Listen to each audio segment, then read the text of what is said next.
Well, welcome, good morning, and welcome to the latest in the Knowledge Miles series, the 695th Lord Mayor's Lectures running over this year. I'm delighted today to talk about long time periods. We know the City of London has a very long history, but the focus today is how will we be long? How can a piece of music help us think about the next 1,000 years?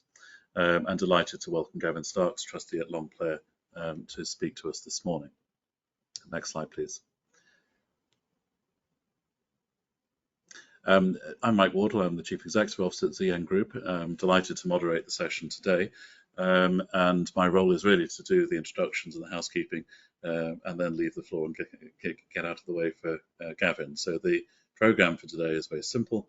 After my introduction, we'll have around 20 minutes of presentation from Gavin, followed by a Q&A.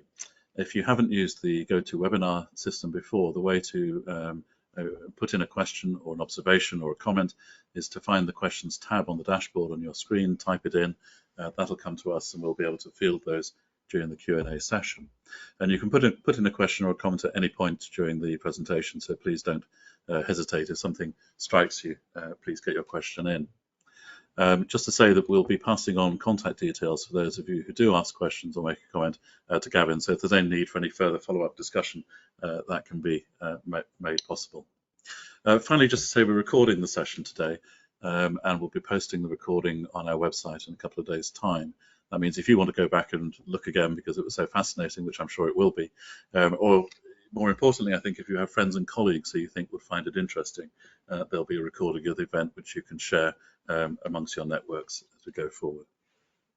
So it's just my great pleasure to welcome Gavin Starks today, a trustee at Longplayer, but has a lot else on his CV, as you'll have seen, those of you who've looked at the events page. And I won't go through everything that Gavin's done, but it's been quite significant in terms of sustainability, but also in things like open banking and looking at systems in those kind of ways. Gavin, it's delightful to have you with us, and the floor is yours. We're really looking forward to your presentation. Thank you very much.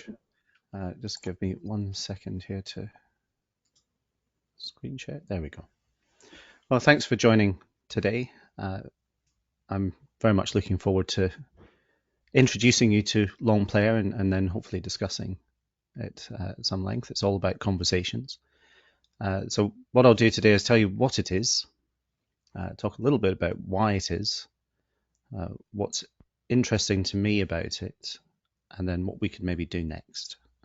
So I want to keep the pace quite gentle throughout all of this. We're all running around doing far too many things generally, working in life.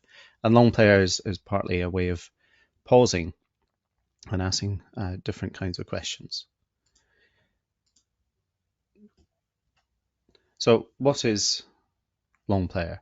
Well, it's a 1,000-year-long musical composition. It started in 1999 and it will play through for the next 1,000 years, and then it's going to repeat. So once it's played through, it will start again.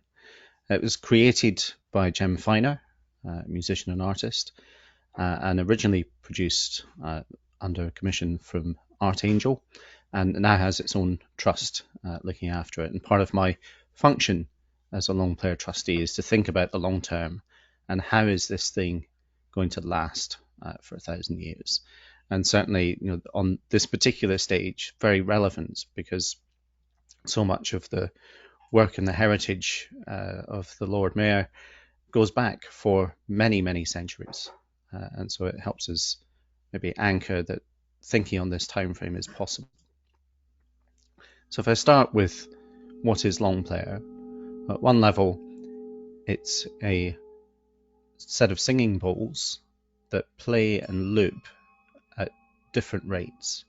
And the way it's been designed is that the loops that are being played by these different circles of music only synchronize once every 1,000 years. So there's a continuous change and evolution in the music itself that doesn't repeat until 1,000 years from now. It's rendered in code at the moment in software and has been playing continuously since 2000. And lots of questions here about how to even sustain that as a piece of music and a performance. It's also be able to be played live.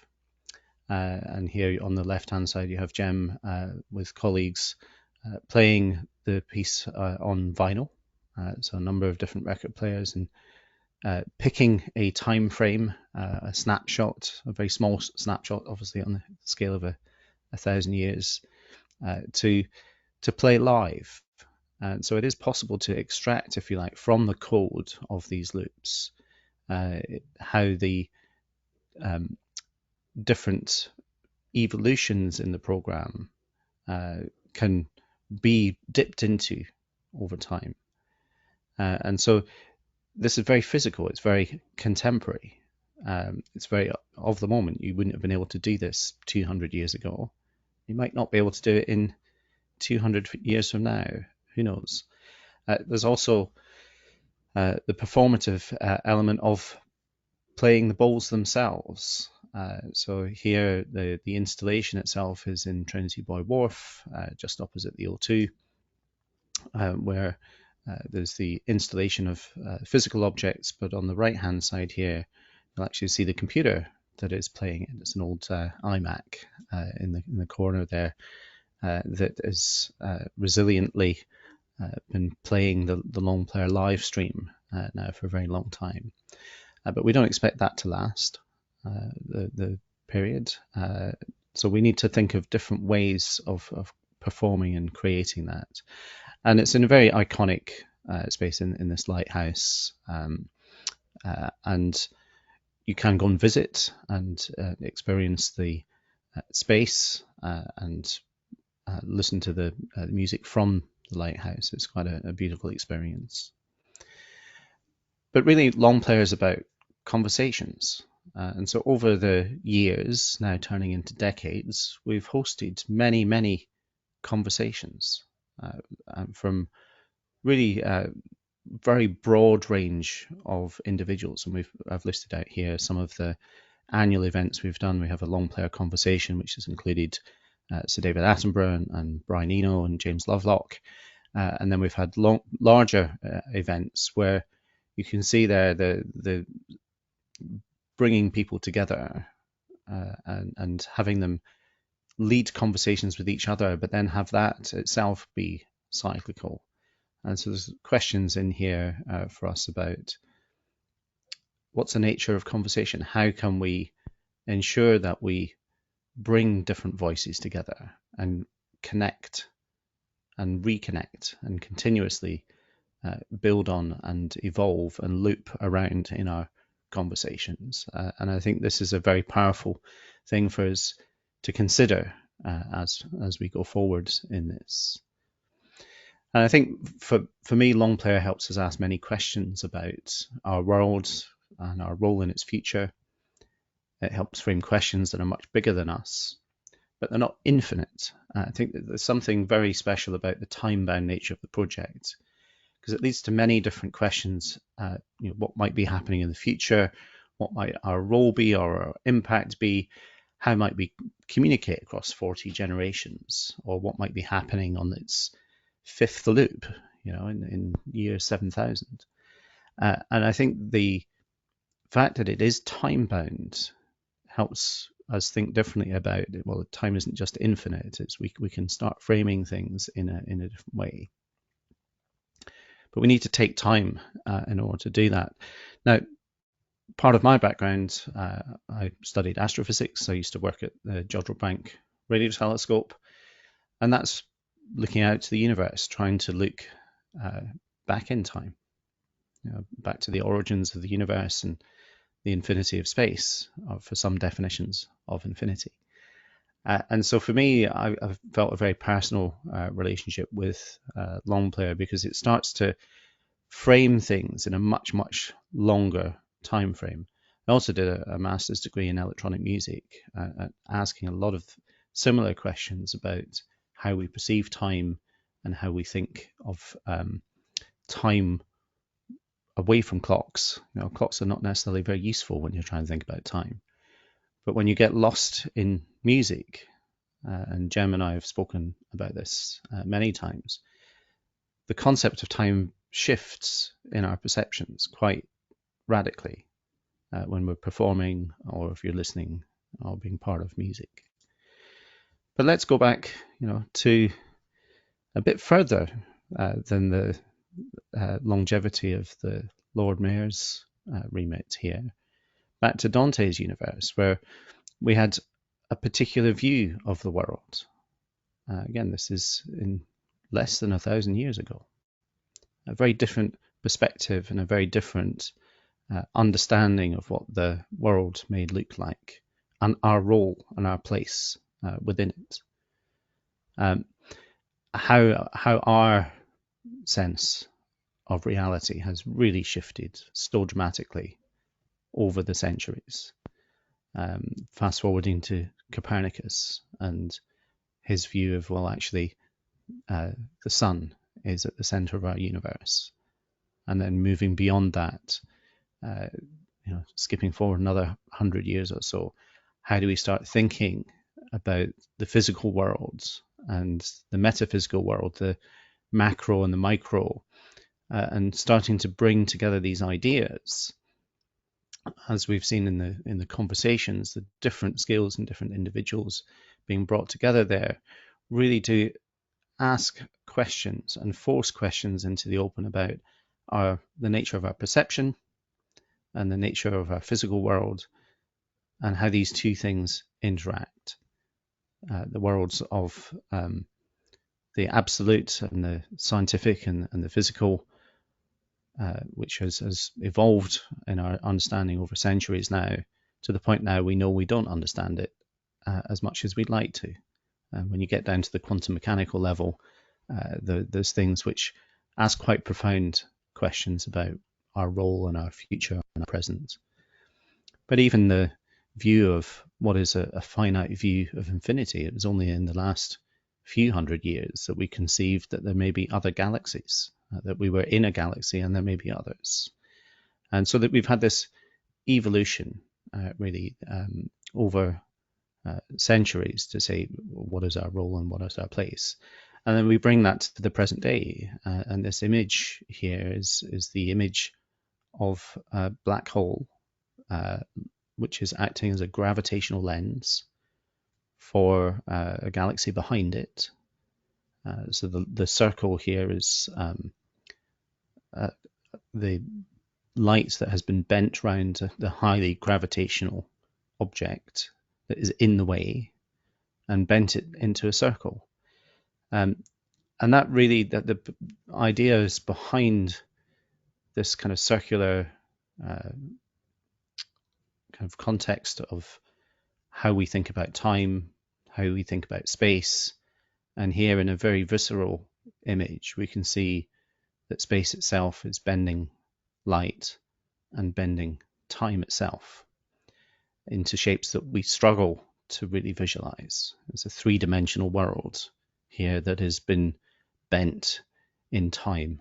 And that's a very profound understanding, which we've only had very recently. So when we think about how we kind of go forward from here, we have this sort of ridiculous nature of time itself, going from the Planck time, which is 10 to the minus 44 of a second, to the 13 billion year age of the universe in cosmological time. The time, thinking about time of the duration of a political idea to the length of a bad joke. All of these things have very different impacts on our relationship to time. So it's hard to imagine how to think about something that might last 1,000 years, but let's start with what is it that we're embodying here in Longplayer. Is it an idea? Is it a sound and a piece of music? Does it have a physical presence? Is it something you can touch? Is it something we can write down and discuss? Is it code? Is it algorithmic? Is it just about the ideas and the story? Is it about the conversations? Is it of a time or is it of an age? And really, for me, one of the most enticing things about Longplayer is its ability to encapsulate all of these different things, but then frame it into a bounded context. It has a duration. So it's not an infinite, it's a different kind of infinity. It does repeat, but we can imagine 1,000 years. And as part of my role of how do we make sure it lasts that long, do we embed it in buildings? Do we create it as a set of shared performances and song that can be inherited?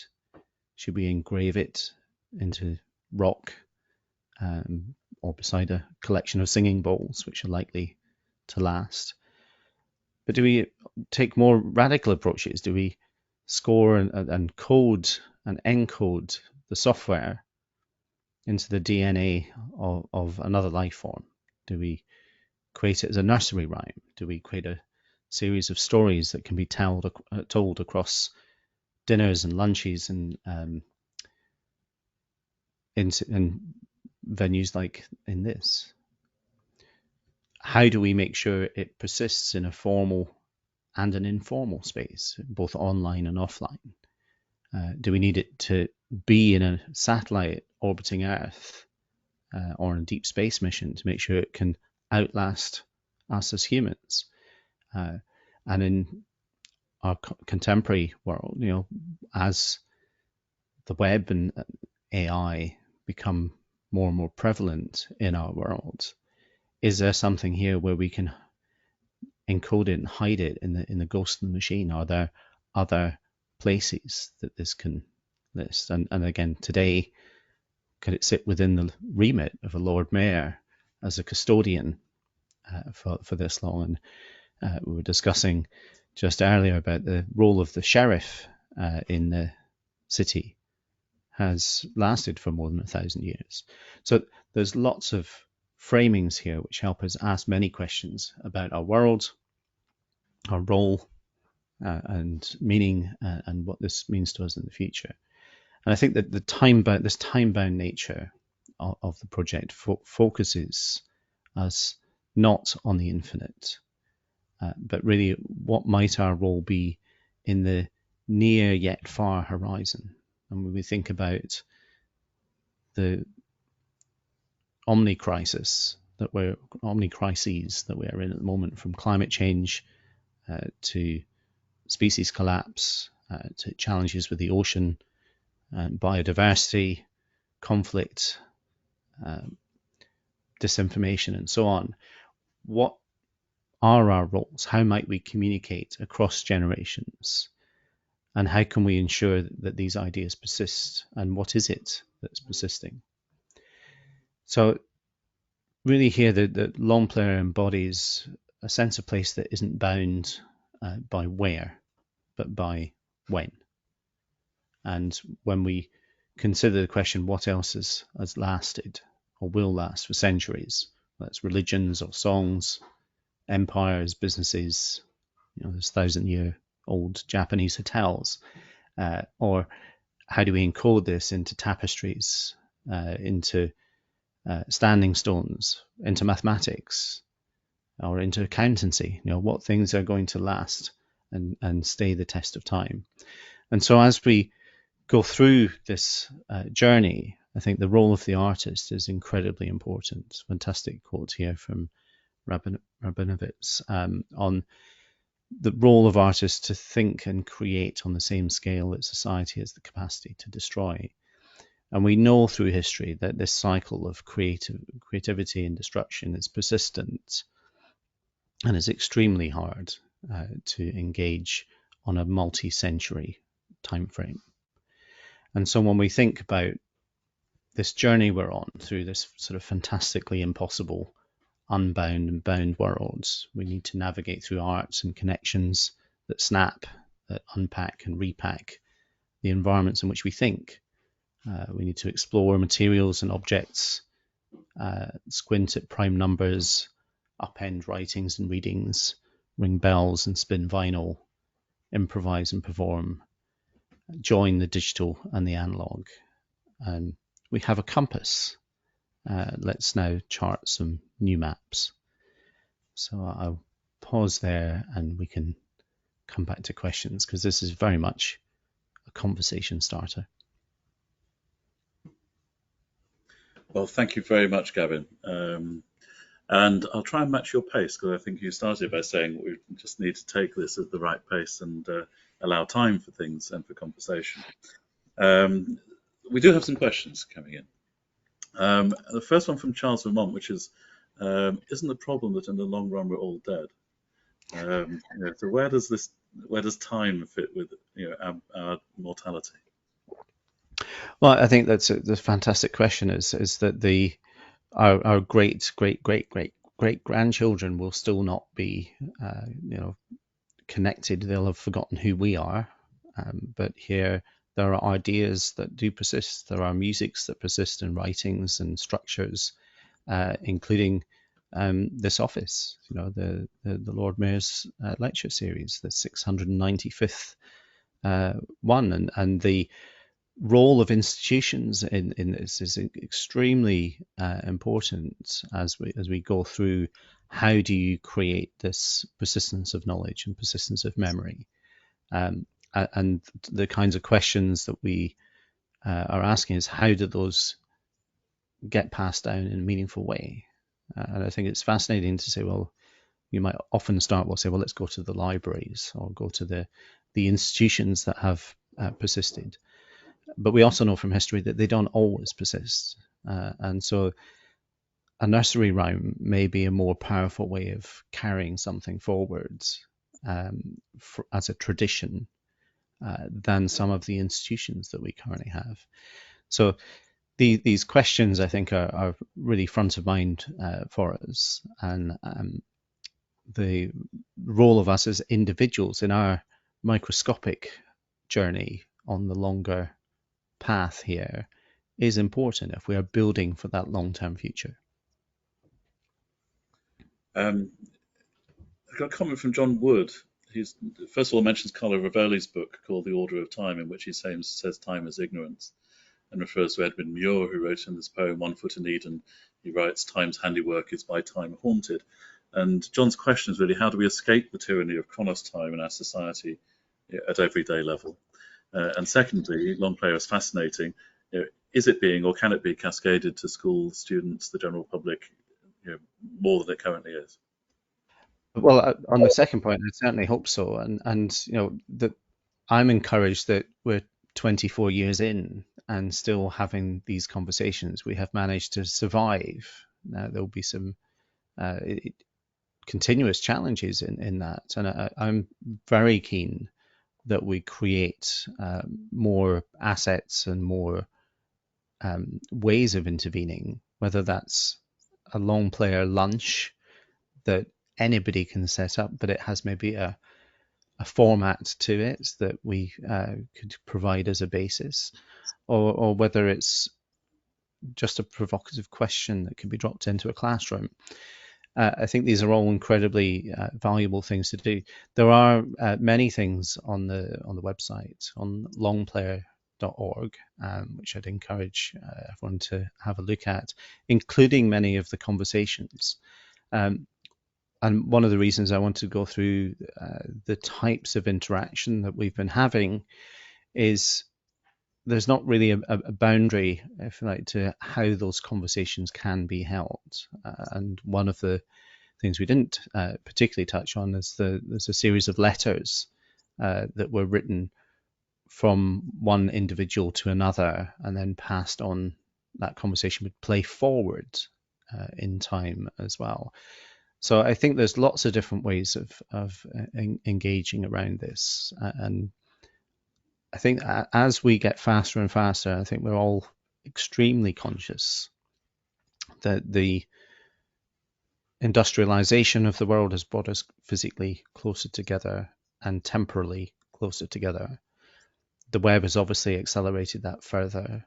And then other events, including COVID, have forced us and forced even people who didn't particularly want to be online in events where it's now possible to do back-to-back video calls every 30 minutes, 24/7 if you want to. But I think what I'm also observing is we're exhausting ourselves, and we need a different way of pulling back from that and saying, why are we doing this? What are the outcomes, and how do we rebalance our digitized selves and our digital selves with more human connections? But it does very much feel like the cadence of our lives is only getting faster. And so the question is, how can I don't want to put the brakes on it, but we need other ways of being slower and being longer. James Flack has asked, whether there's any particular reason why music, in particular, is the format. Why not visual art, linguistic structures? He comments that music, in particular, is very dependent on the specific hearing capabilities of human beings, and maybe has less evident general interpretation than other art forms. I know there are other long time art forms, but what's your thought about the place of music? Well, it started with music, and I think from my conversations with Jem, it really started partly with his fascination with astronomy. His father bought him a telescope when he was a kid, and it sort of really caught his imagination. And then he was listening to radio stations on long wave and so on, and I'm sort of wondering, well, what's in between the stations? What's in the gaps between the transmissions and those frequencies. So I don't think it's anchored in music. Music is incredibly powerful because it can be non-verbal. It can have, as the singing bowls are, independent of language. And I started with the visualization and the sound of Longplayer, and there are many words written about it. And if you go to the website, the majority of content on the website are text. And it's always interesting to me of like, quite often people will talk more about Longplayer than they will spend time listening to it. So the point is not necessarily the music, it's the question that arises and how that gets stimulated. And so the engagement and interaction completely take your point about the accessibility, but the accessibility is then through events and through discussion and through conversation and through art and through sculpture and so on. And we had an installation a couple of years ago with a huge laser beam shot from the lighthouse, but Longplayer was encoded in the light that was coming from that. So I think we haven't even started. Fortunately, we've got another 980 years to play around with some more ideas before we have to start again. Yeah, just as it reminded me also of the Future Library Project. For those of you who don't know about it, there's a wood in Norway, and a different writer every year has been invited to write a book, which is kept and will eventually be printed on paper produced by the trees that are growing currently in the forest. So that there are other parts of the world of art who are looking at questions of longevity. I think so maybe those just go and look that up as well. Pick up on one more example of that. There was an arts organization in the Netherlands called Society Anonyme, and they closed down due to lack of funding. But what they did is they encoded their entire works, which included video, sound, photos, and texts, into a printed book. And they created 8 copies of this and distributed them around the world. It's called the SCOR, SKOR Codex. And the pages, some of the pages are literally just digitized code that could be scanned and turned back into the sound or video or images. So I think this idea of the content needs to be able to skim across multiple different media and multiple formats and multiple ways of communicating is foundational and fundamental to what Longplayer is trying to achieve. Paul Taylor Pitt has asked a really interesting question directly to you, Gavin. How has Longplayer changed or influenced the way you view yourself? I think let me answer that in a very practical way. When I first joined Longplayer as a trustee, which was now many, many years ago, I was also running another institute on many different boards, quite often coming out of commercial boards and then into a Longplayer trustee meeting. And it was quite a shock to my system. When you're in a commercial board in particular, you are racing towards the next target on a continuous basis. And so the nature of the conversation is to hurry up and to define and to quantify and to resolve and to move forward. So coming out of that into Longplayer, which has quarterly trustee meetings, I had to relearn and to unlearn that pace. And there are things that we discussed, probably at our first or second trustee meeting that I joined, we still haven't quite done yet. And it's actually really important that we don't. It's important that certain things are just slightly annoyingly unfinished or uncompleted. And it used to annoy me. I think the first few meetings I was like, oh, there's so much opportunity here. We could do all these things. We could get to all the schools in the world and we could take... And then I had to unlearn that and say the actual trustee process itself, the meetings themselves, are part of the installation from my point of view. They're part of the process here of taking the time to see which ideas keep coming back. And then once they've come back, maybe for the 15th time, we might choose to do them. But that process itself is an interesting one because there's no pressure to deliver something. There's a pressure to not do that. There's a pressure to take time to think, which removes the pressure. So that's one of my favorite experiences of being a Longplayer trustee. Thank you. Jeremy Silver comments that he was in Rome and the most popular place is still the Colosseum and the Pantheon, about 2,000 years old each, but a bit random. Have you any view about whether their builders were thinking about the future in a kind of self-conscious way, or were they just forced to perpetuate personal self-aggrandizement on behalf of the emperors? And I was thinking of cathedrals in this respect as well, but any thoughts? Well, we also have blown up quite a lot of those buildings along the way, or they've been destroyed through conflict or progress. And over time, there have been conscious choices to preserve certain things over other things.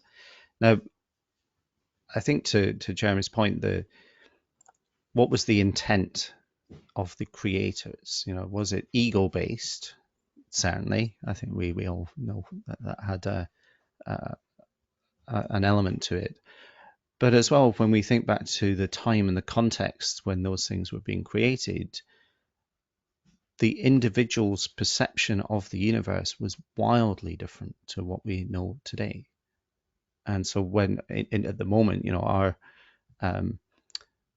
if you like, worship is more towards money and to different types of power. Certainly the worship of power has always been there, and the acquisition of wealth. I think we're in a slightly different era now where the global reach, the systemic global reach of what we're doing is very, very different. So the mental model of the people who were creating those environments 2,000 years ago definitely have the same roots as as humans. We're still humans with all the good and the bad that comes with that. But the nature of our impact is very different, and the nature of our deference to the world and to the planet on which we live is very different. And certainly, please do go and watch the archive of James Lovelock's conversation on the website. We are at a point now where, as a species, we are creating systemic risk for the environment in which we live that we have never done before. And I think it's even more important now that we ask these kind of questions and work out how we can take steps back from that relentless push to ultimately to destruction of the habitat in which we need. And those conversations, I don't think, were as prevalent maybe back 2,000 years ago, but certainly the ambition to create something that was immortal was a common thread, and there is obviously that element to Longplayer itself. I'm just reminded of Ozymandias, of course. All things pass. Jerry Silvers asked, do you think we're well enough served by our current museums and libraries, who maybe see their roles, at least in part, preserving the present for posterity? Or do we need to extend the remit by lots of initiatives that would send messages to the future? That's a wonderful question. I've been involved in another collection, the development of a collection in Canada. And it's a microscopic organization. But the resources they've got versus the scale of the challenge they've got are completely mismatched. And I'd say that probably applies to every institution, regardless of its size and longevity. There's something in here about how could we harness the power of digital that we have created and then forgotten, I think, along the way why. I always saw the creation of the web as a social response to globalization. And there's a cultural requirement for our ability to communicate with each other, regardless of where we happen to be physically based. I think the role of institutions needs to evolve to embrace the individuals around the world who care deeply about the artifacts and the heritage that we're trying to preserve, and to be part of that. So, the notion of curation is now quite a different one. We can see from social media that communities form and grow and persist and often go away again before any institutions have even noticed them. Now, I think there's a couple of things there. One is that the institutions are missing huge amounts of our cultural development because it's almost impossible for them to keep pace and keep track of it. But equally, there's a huge wealth of resource out there that we're not harnessing and bringing into those institutions. And I think there's a kind of key part of that, which is the mental model that we have for those institutions is still anchored in the physical. We still think of a building, we still populate that building with people and there's a hierarchy within it. Whereas the web does the exact opposite of that. The web connects everybody rather than trying to collect everybody into one place.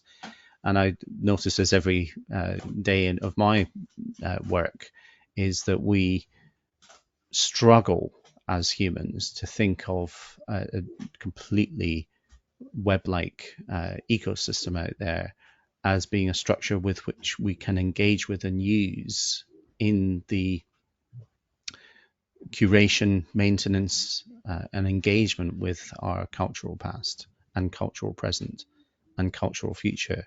And perhaps Longplayer could provide some of the rails to send those messages into the future. Thank you very much.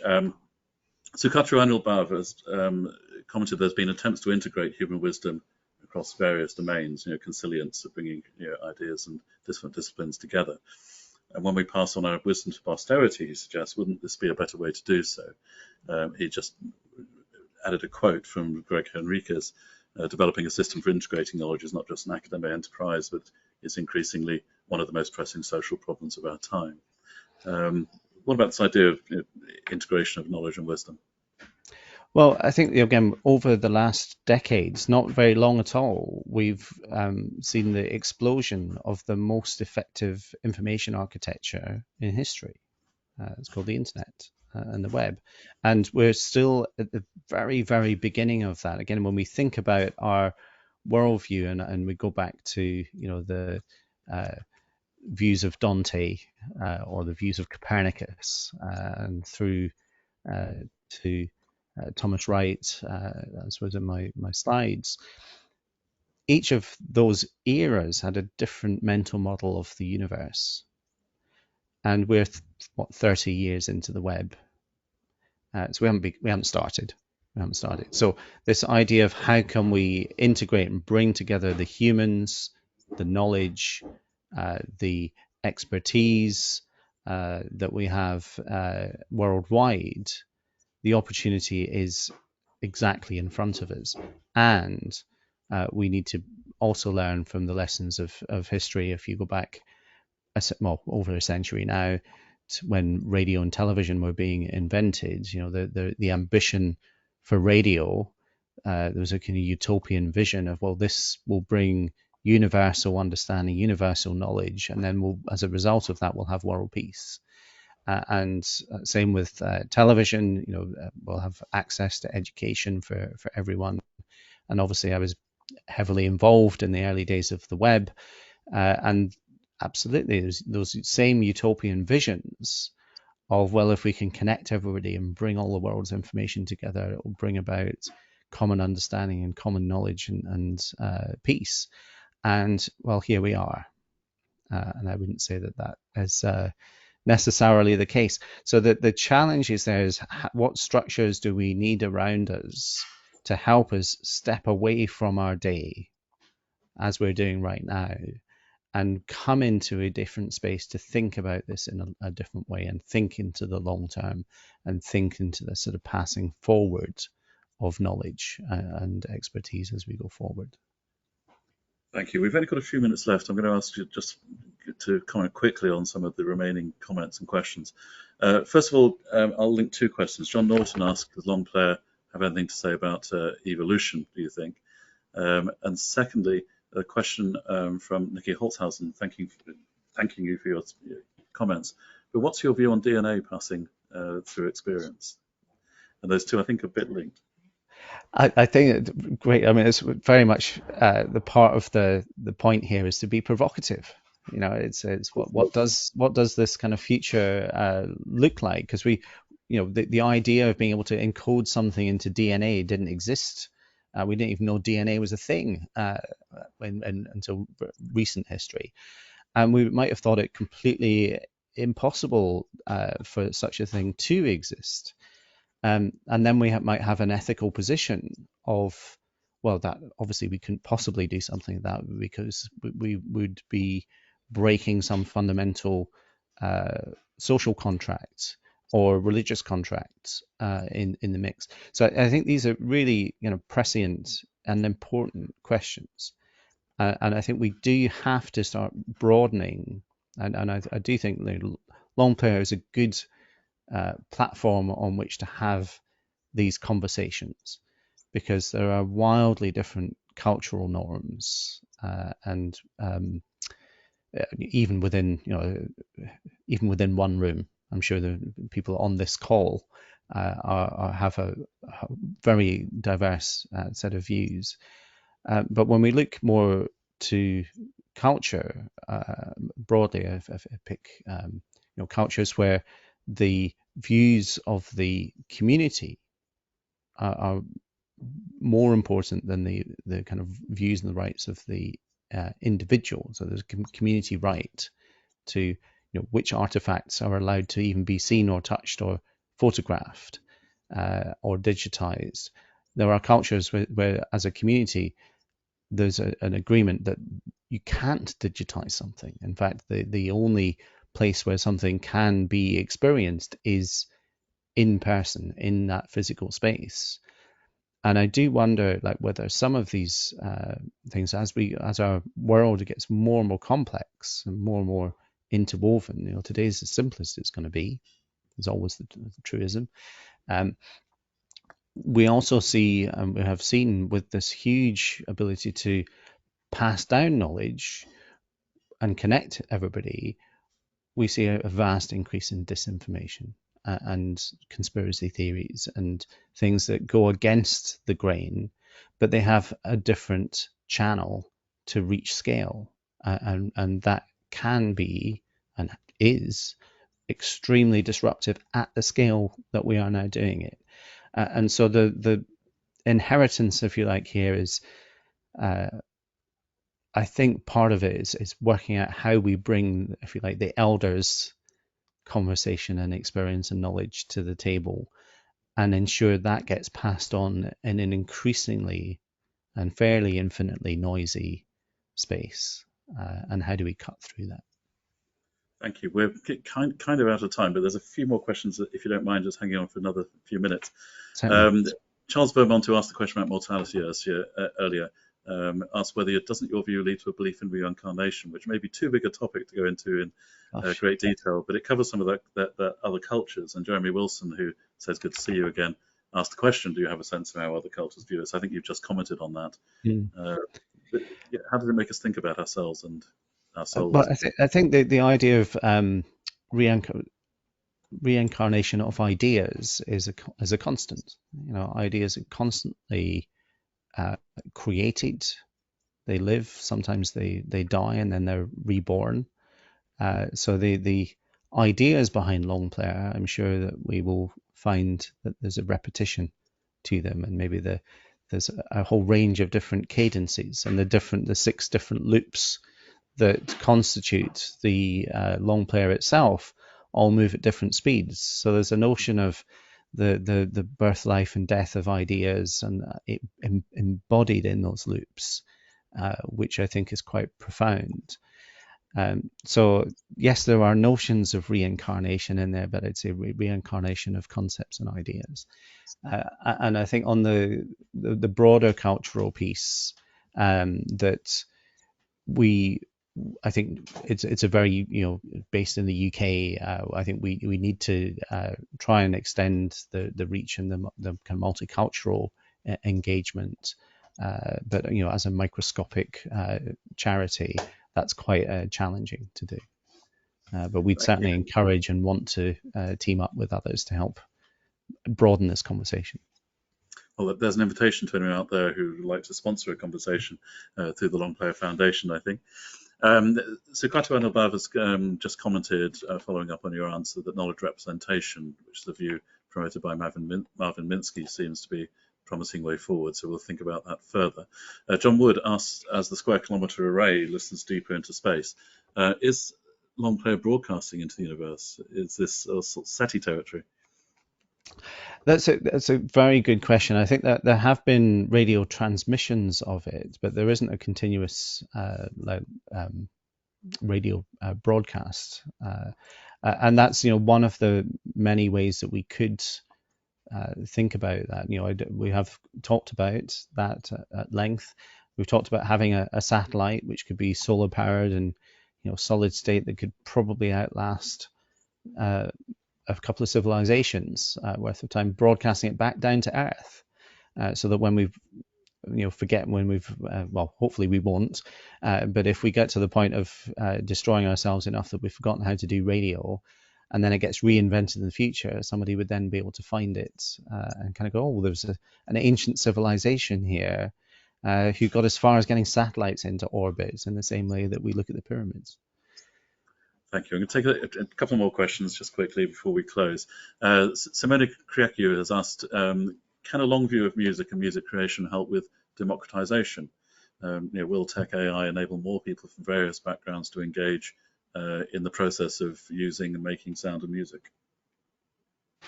Gosh, well, I think all the nice small questions, which is one of the things I love about Longplayer itself. Look, where we are today with the democratization of access to information and knowledge enables pretty much anyone now to engage in the creation of music or the creation of anything.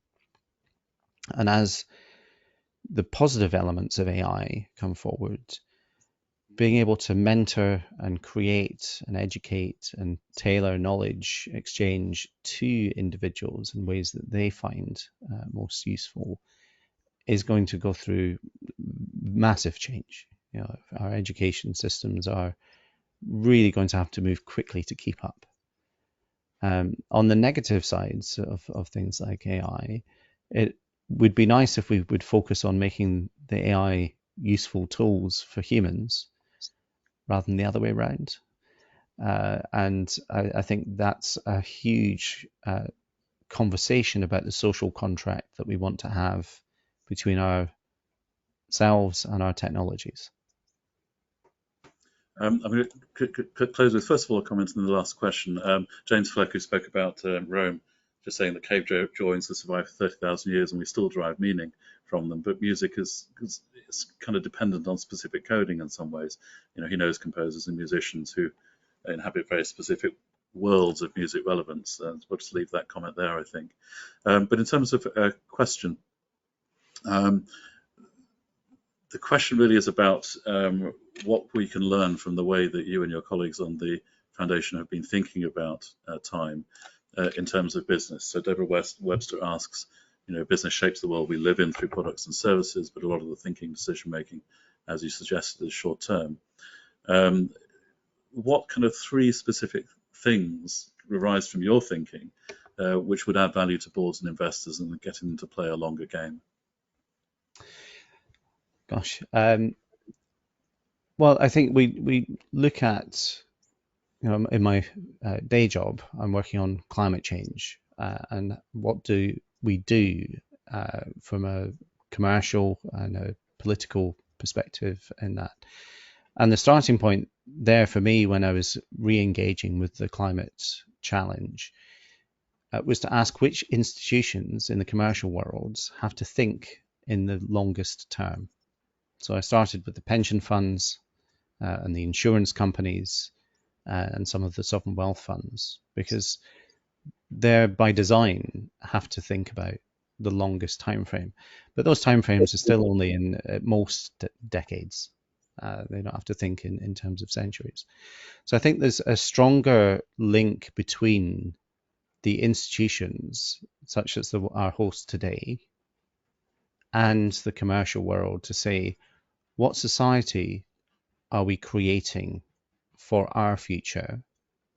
We've been doing this for quite a while now, and particularly in the City of London, for many, many centuries.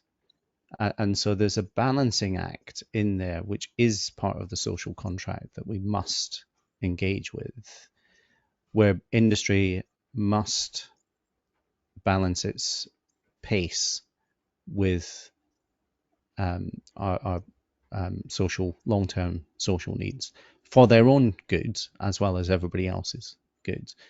And climate is an incredibly powerful and important, critical issue right now.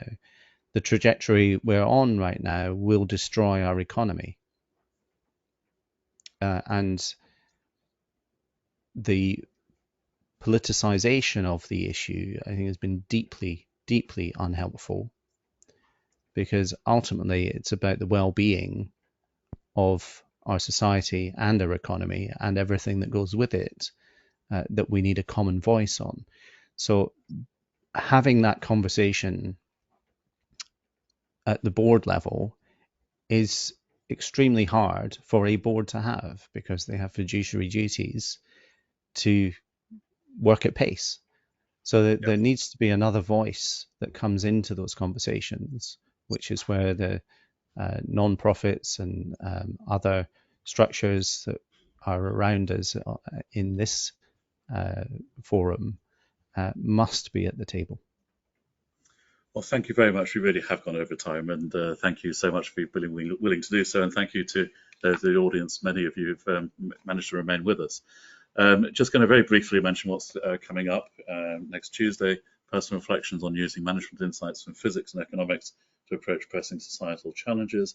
A session on the Thames Barrier, its immediate future or long past, and the 18th Ezra Memorial Lecture on Wednesday, the 13th of March. Do keep an eye on the website for future Lord Mayor's lectures as we take the Knowledge Miles series forward. Just remains me to thank you, the audience, for your engagement and for coming along today. And a huge thanks to Gavin for such a stimulating set of presentations. And we do wish Longplayer and the Foundation and the trustees all the best for what will be a very long future. Thank you very much. Bye-bye. Thank you.